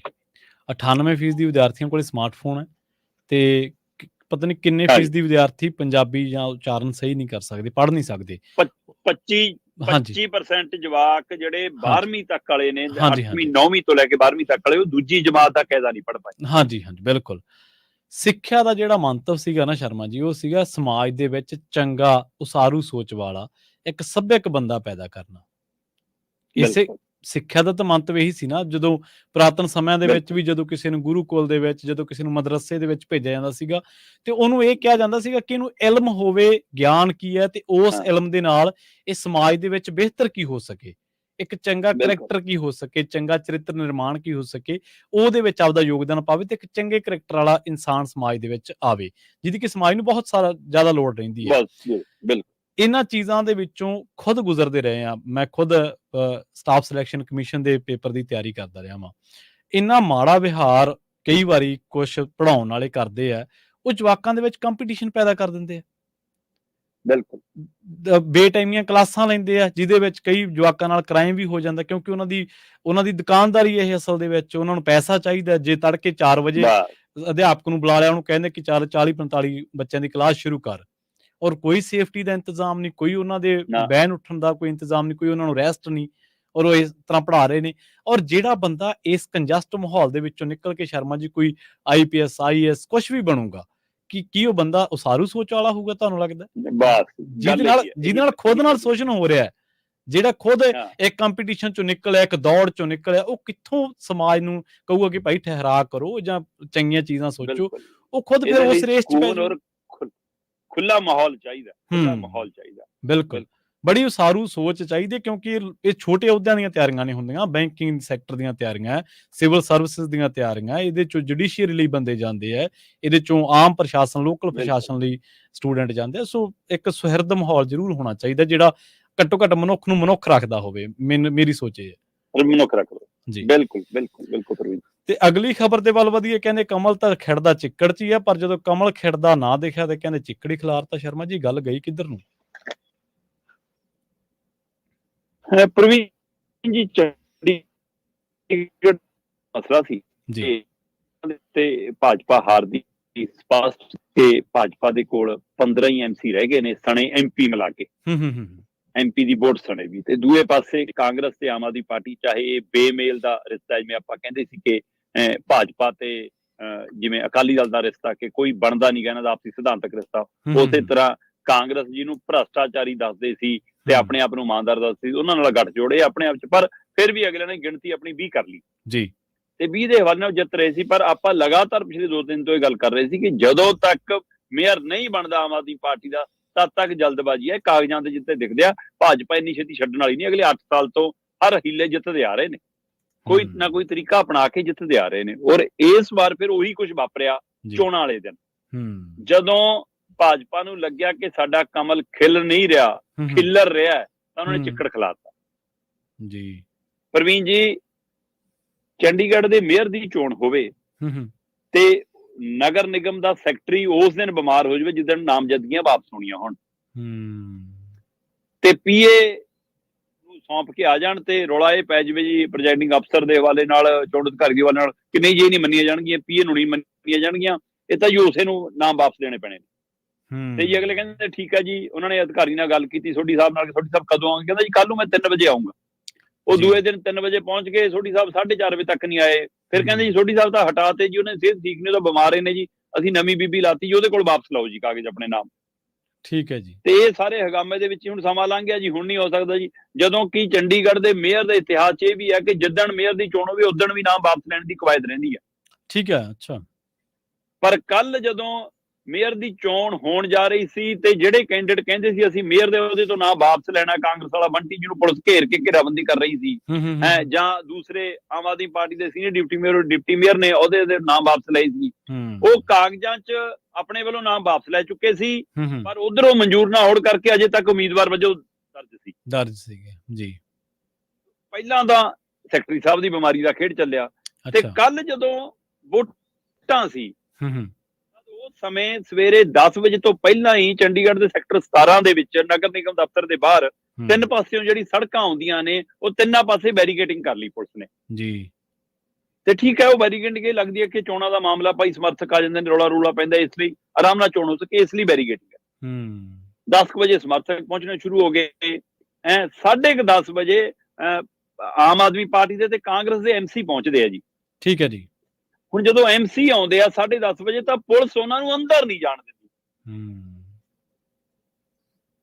MC ਆਏ ਨੇ ਦੇ ਲਈ, MC ਆਏ ਨੇ ਉਸ ਨਗਰ ਨਿਗਮ ਦੇ ਅੰਦਰ ਜਾਣ ਦੇ ਲਈ ਜਿਹਦੇ ਉਹ ਮੈਂਬਰ ਨੇ, ਸਹੀ ਮੈਂਬਰਾਂ ਨੂੰ ਬਰਖਾਸਤ ਕੀਤਾ ਗਿਆ, ਨਾ ਉਹਨਾਂ ਦੇ ਆਉਣ ਤੇ ਕੋਈ ਬੈਨ ਹੈ ਨਾ ਕੁਛ ਹੈ। ਚੋਣ ਹੋਵੇ ਚਾਹੇ ਨਾ ਹੋਵੇ ਤਾਂ ਵੀ ਉਸ ਨਗਰ ਨਿਗਮ ਦੇ ਮੈਂਬਰ ਦੇ ਨਾਤੇ ਉਹਨਾਂ ਨੂੰ ਅੰਦਰ ਜਾਣ ਦਾ ਅਧਿਕਾਰ ਹੈ। ਤੁਸੀਂ ਰੋਕਣਾ ਉਹਨਾਂ ਦੇ ਨਾਲ, ਅਮਲਾ ਫਾਲਾ ਰੋਕ ਦਿਓ, ਉਹਨਾਂ ਦੇ ਸਮਰਥਕ ਰੋਕ ਦਿਓ, ਉਹਨਾਂ ਦੀ ਸਿਕਿਉਰਿਟੀ ਰੋਕ ਦਿਓ, ਉਹਨਾਂ ਦੇ PA ਸ਼ੀਏ ਰੋਕ ਦਿਓ, ਪਰ MC ਨੂੰ ਤਾਂ ਅੰਦਰ ਜਾਣ ਦਾ ਅਧਿਕਾਰ ਸੀ, ਹੈਗਾ ਬਿਲਕੁਲ। ਪੁਲਿਸ ਨੇ ਉਹਨਾਂ ਨੂੰ ਅੰਦਰ ਜਾਣੋਂ ਕਿਉਂ ਰੋਕਿਆ? ਪੁਲਿਸ ਨੂੰ ਮੈਂ ਕਹਿੰਦਾ ਹੋ ਸਕਦਾ ਜਾਣਕਾਰੀ ਪਹਿਲਾਂ ਹੀ ਸੀ ਨਾ, ਇਹਦਾ ਮਤਲਬ ਕਿ ਹਾਂ ਚੋਣਾਂ ਰੱਦ ਨੇ ਜੀ। ਹਾਂ ਬਿਲਕੁਲ, ਉੱਥੇ 11 ਵਜੇ ਮੈਸੇਜ ਆਉਂਦੇ ਨੇ ਜੀ, ਅਧਿਕਾਰੀ ਸਾਹਿਬ ਬਿਮਾਰ ਨੇ ਇਸ ਲਈ ਚੋਣ ਰੱਦ ਆ। ਮੈਂ ਕਹਿੰਦਾ ਚੋਣ ਰੱਦ ਵੀ ਹੁੰਦੀ ਤਾਂ ਵੀ MC ਬਤੌਰ ਮੈਂਬਰ ਅੰਦਰ ਨਗਰ ਨਿਗਮ ਦੇ ਅੰਦਰ ਜਾਣ ਦਾ ਅਧਿਕਾਰ ਰੱਖਦਾ ਬਿਲਕੁਲ। ਧੱਕਾ ਮੁੱਕੀ ਸ਼ੁਰੂ ਹੋ ਗਈ, ਰੌਲਾ ਪੈ ਗਿਆ ਜੀ, ਮਸੀਹ ਸਾਹਿਬ ਬਿਮਾਰ ਹੋ ਗਏ। ਆਪਾਂ ਦਰਸ਼ਕਾਂ ਨੂੰ ਦੱਸ ਦਈਏ, ਮੈਂ ਪਹਿਲਾਂ ਵੀ ਇਸ ਗੱਲ ਬਾਰੇ ਜਾਣਕਾਰੀ ਦਰਸ਼ਕਾਂ ਨਾਲ ਸਾਂਝੀ ਕਰ ਚੁੱਕਿਆ ਕਿ ਇਹ ਚੋਣ ਅਧਿਕਾਰੀ ਚੰਡੀਗੜ੍ਹ ਦੇ DC ਵੱਲੋਂ ਨਿਯੁਕਤ ਕੀਤਾ ਗਿਆ ਉਹ ਵਿਅਕਤੀ ਹੈ ਜਿਹੜਾ ਨਗਰ ਨਿਗਮ ਦਾ ਨੋਮੀਨੇਟਡ ਵੀ MC ਰਿਹਾ, ਤੇ ਉਸ ਸਮੇਂ ਵੀ ਉਹ ਭਾਜਪਾ ਦੇ ਘੱਟ ਗਿਣਤੀ ਜਿਹੜਾ ਇਹਨਾਂ ਦਾ ਮੋਰਚਾ ਹੈ ਉਹਦਾ ਸਕੱਤਰ ਸੀ, ਤੇ ਜਦੋਂ ਇਹਨੂੰ ਚੋਣ ਅਧਿਕਾਰੀ ਵਜੋਂ ਨਿਯੁਕਤ ਕੀਤਾ ਗਿਆ ਤਦ ਵੀ ਉਹ ਭਾਜਪਾ ਦੇ ਘੱਟ ਗਿਣਤੀ ਮੋਰਚੇ ਦਾ ਸਕੱਤਰ ਸੀ ਹੈਗਾ। ਤੇ ਜਿਹੜਾ ਪਹਿਲਾਂ ਹੀ ਭਾਜਪਾ ਦਾ ਮੈਂਬਰ ਹੈ ਅਧਿਕਾਰੀ ਵਜੋਂ ਕਿਵੇਂ ਨਿਰਪੱਖ ਹੋ ਸਕਦਾ ਹੈ ਜੀ? ਉਹ ਥੋੜਾ ਬਿਮਾਰ ਹੋਇਆ, ਇਸ਼ਾਰੇ ਨੇ ਬਿਮਾਰ ਕੀਤਾ ਜੀ, ਮੇਰਾ ਜੀ ਬੱਚਾ ਜੀ ਫੋਟੋਸ ਜੀ ਪਤਾ ਨਹੀਂ ਕਿੱਥੇ ਹੈ ਜੀ, ਪਰ ਬਿਮਾਰ ਹੈ ਜੀ ਕਹਿੰਦੇ ਜੀ। ਮੈਂ ਕਹਿੰਦਾ ਚਾਹੇ ਬਿਮਾਰ ਸੱਚੀ ਹੋਇਆ ਹੋਵੇ, ਘਟਨਾਕ੍ਰਮ ਪਿਛਲੇ ਇੰਨੇ ਦਿਨਾਂ ਤੋਂ ਚੱਲ ਰਿਹਾ ਸੀ, ਉਸਨੇ ਕਹਿ ਦਿੱਤਾ, ਤੇ ਜੇ ਬਿਮਾਰ ਹੋ ਜਾਵੇ ਤਾਂ ਤੁਰੰਤ ਕਿਸੇ ਹੋਰ ਨੂੰ ਵੀ ਤਾਂ ਲਾ ਸਕਦੇ ਸੀ ਨਾ, ਫਿਰ ਜੇ ਚੋਣਾਂ ਕਰਾਉਣੀ ਹੁੰਦੀਆਂ। ਅਸਲ 'ਚ ਤਾਂ ਮੇਅਰ ਨਹੀਂ ਬਣ ਰਿਹਾ ਸੀ ਭਾਜਪਾ ਦਾ, ਭਾਜਪਾ ਨੂੰ ਸਮਾਂ ਚਾਹੀਦਾ ਸੀ। ਦੂਜੀਆਂ ਧਿਰਾਂ ਜਦੇ ਚਲੀਆਂ ਗਈਆਂ ਅਦਾਲਤ, ਤੇ ਇਹ ਵੀ ਕਮਾਲ ਦਾ ਵਰਤਾਰਾ ਕਿ ਜਿਹੜੇ ਪਵਨ ਬਾਂਸਲ ਨੂੰ ਆਮ ਆਦਮੀ ਪਾਰਟੀ ਵਾਲੇ ਹੁੰਦੇ ਸੀ ਦਿੱਲੀ ਚ ਆਂਦੇ ਬੈਠ ਕੇ, ਜਦੋਂ ਮਨਮੋਹਨ ਸਿੰਘ ਦੀ ਸਰਕਾਰ ਸੀਗੇ, ਉਸੇ ਪਵਨ ਬਾਂਸਲ ਦੇ ਘਰੇ ਪਹਿਲਾਂ ਇੱਕ ਦਿਨ ਪਹਿਲਾਂ ਰਾਤ ਨੂੰ ਪਹੁੰਚਦੇ ਨੇ ਰਾਘਵ ਚੱਡਾ ਜੀ, ਕੱਲ ਵੀ ਉਹਨਾਂ ਦੇ ਨਾਲ ਹੀ ਆਉਂਦੇ ਨੇ ਉੱਥੇ ਨਗਰ ਨਿਗਮ ਦੇ ਬਾਹਰ, ਤੇ ਉਸ ਤੋਂ ਬਾਅਦ ਜਦੋਂ ਫੈਸਲਾ ਹੋ ਜਾਂਦਾ ਕਿ ਨਹੀਂ ਜੀ ਹੁਣ ਤਾਂ ਫਰਵਰੀ ਚ ਜਾਪੀ ਚੋਣ, ਤੇ ਫਿਰ ਕਹਿੰਦੇ ਰਾਘਵ ਚੱਡਾ ਜੀ, ਸੰਦੀਪ ਪਾਠਕ ਤੇ ਭਗਵੰਤ ਮਾਨ ਜੀ ਕੇਜਰੀਵਾਲ ਨਾਲ ਗੋਆ ਨੂੰ ਲੰਘੇ, ਤੇ ਹੁਣ MCਆਂ ਨੂੰ ਸੰਭਾਲਣ ਦਾ ਕੰਮ ਅਜੇ ਵੀ ਪੰਜਾਬ ਸਰਕਾਰ ਦਾ ਹੀ ਹੈ, ਕਿਉਂਕਿ ਨਗਰ ਨਿਗਮ ਚੋਂ ਕੱਢ ਕੇ ਸਿੱਧੇ MCਆਂ ਨੂੰ CM ਹਾਊਸ ਪਹੁੰਚਾਇਆ ਗਿਆ। ਠੀਕ ਹੈ ਜੀ।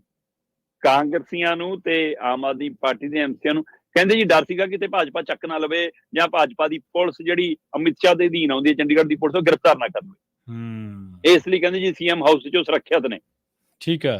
ਅਗਲੇ ਉਧਰ ਉਹ ਭਾਜਪਾ ਵਾਲੇ ਕਹਿੰਦੇ ਜੀ ਇਹ ਸਾਰੀ ਪੰਜਾਬ ਪੁਲਿਸ ਲਿਆਏ ਜੀ, ਦੇ ਨਾਲ ਹੀ ਬਣੀ ਜੀ, ਇਹ ਪੰਜਾਬ ਪੁਲਿਸ ਦੀਆਂ ਗੱਡੀਆਂ ਜੀ, ਪੰਜਾਬ ਪੁਲਿਸ ਵਾਲਿਆਂ ਨੂੰ ਨਾਲ ਜੀ, ਇਹ ਵਧੀਕੀ ਕਰ ਰਹੇ ਨੇ। ਪਰ ਭਾਜਪਾ ਵਾਲੇ ਕੱਲ ਅਹੁਦੇਦਾਰ ਉਹਨਾਂ ਦੇ ਬਾਹਰੋਂ ਖੜ ਕੇ ਦੂਰ ਦੇਖਦੇ ਸੀ, ਕਿਉਂਕਿ ਉਹਨਾਂ ਦਾ ਕੰਮ ਤਾਂ ਪੁਲਿਸ ਕਰ ਰਹੀ ਸੀ ਉਹਨਾਂ ਦੀ ਜੀ ਸੋ ਉਹਨਾਂ ਨੂੰ ਸਾਹਮਣੇ ਆਉਣ ਦੀ ਕੀ ਲੋੜ ਸੀ, ਉਹਨਾਂ ਦਾ ਕੰਮ ਤਾਂ ਅਧਿਕਾਰੀ ਕਰ ਰਹੇ ਸੀ।